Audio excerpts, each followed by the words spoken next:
Okay, Deadmines in-depth guide is here.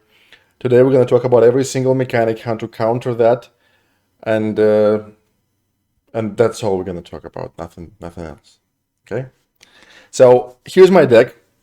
It will match the level of the dungeon. I believe it's going to be 16.4 versus 16, so it's almost the same.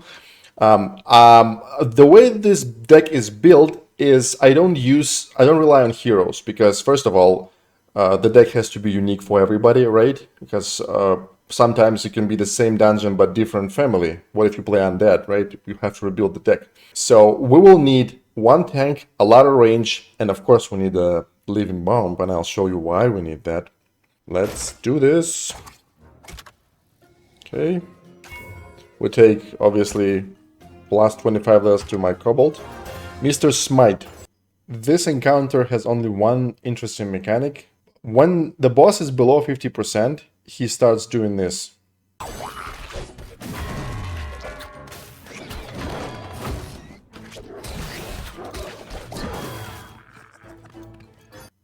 That is all. The way you counter that, lots of range and one tank. That's exactly what my deck is set up for.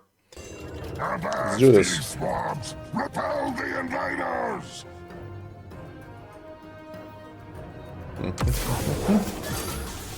Taz Dingo! Money!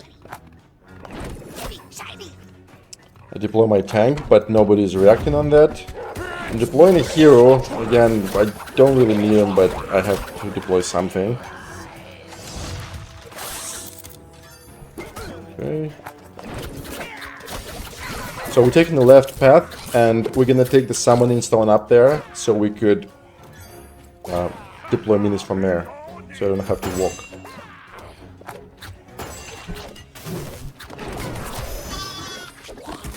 I'm using the polymorph with the one that gives you extra gold if you kill the target on time. See, that's all we need. A lot of range. By the way, frozen skeletons, they freeze affect bosses. As long as they're not structures, they're going to be affected. And the long range on Mid-Wagon helps a lot. I hope we're going to survive, yeah. But the boss is almost dead. This is an appropriate level, by the way. Our levels match, so that's how easy it is.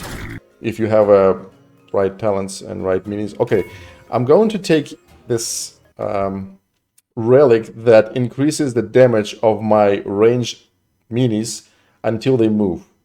This is going to be so deadly for everybody because I have Mid-Wagon and pretty much almost everything in my deck is ranged, so we'll take this. I'm pretty sure. Yeah, take it. There we go. Let's do this. Cookie.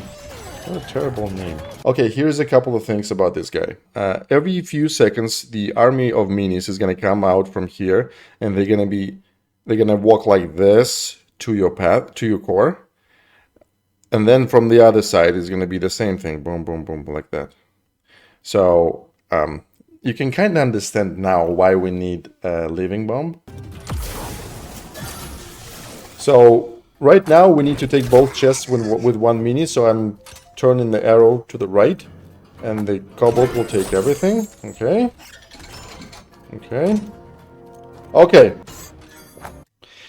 You see this? There's big circle and a small circle. So if the army is standing by the boss, and you're gonna use living bomb on the army, and you catch with the edge of the big circle, you catch the boss will be affected by it like if the boss was in the middle of this army.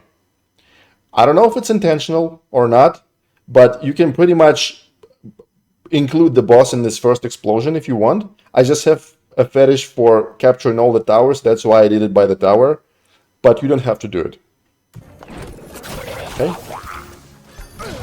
That's how good living bomb is. Always have it.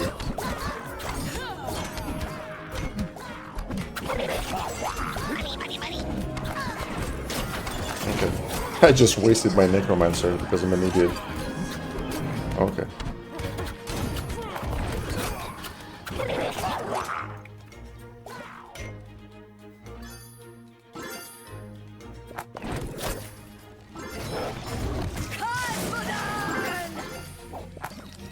Watch, look at the boss. Boom, see? It affects the boss as well, even though he's standing far from the army.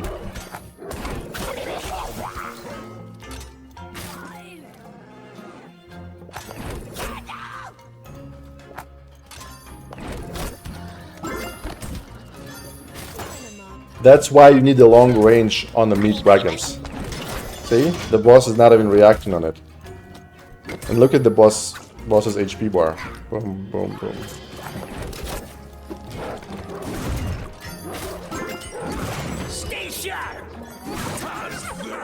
Okay. Now I'm gonna cast the living bomb. There we go. You see this? Boom. That is all. That's how you do it. Third boss. There is no helpful relics. I'm just taking this one because there's nothing else to take. Because it's not really helpful.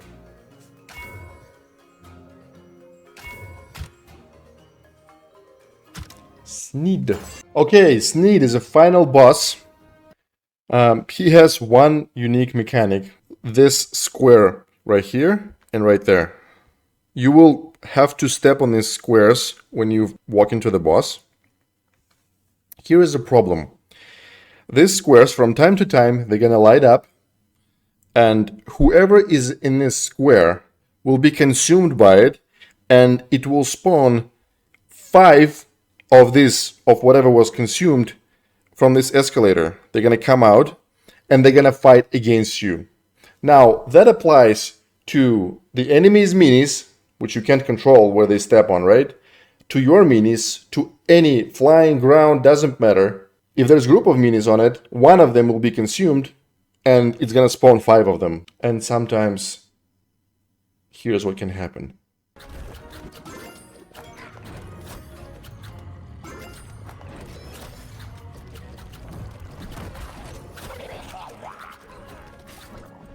So you can't really control that, but things might not go your way, so be prepared to reset the match sometimes. Other than that, it's just a normal fight. It's a Sneed the way we know him. This is the exact copy of our Sneed, nothing special. Haven't I seen you before? Okay, let's do this. Money, money, money.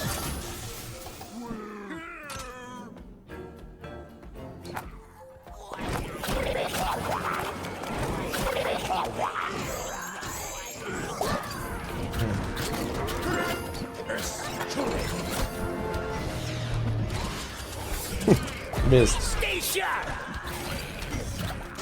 There is nothing else interesting to say so far.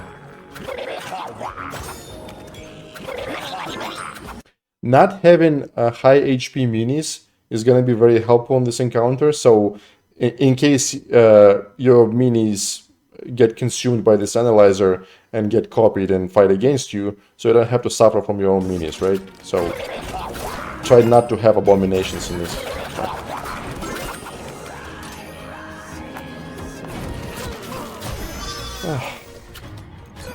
That's so me.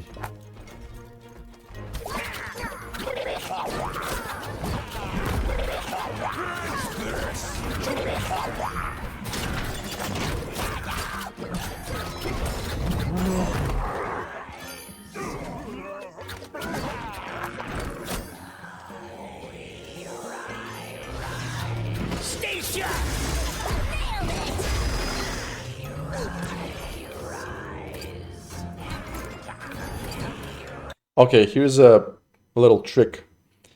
If somebody gets into this analyzer, you see where my Necromancer is standing right now? You put arranged minis there if you can, or you send them from your core. They will be able to kill almost all the minis. This is the solution for the problem if you have experience in this problem and the minis are too strong. The minis that are fighting against you are too strong.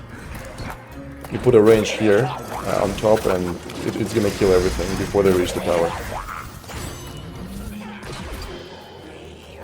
There we go, our meat wagon, again, increased range. I will advocate for this talent pretty much always.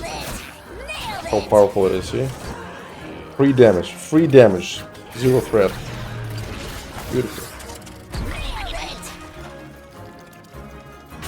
Tisha!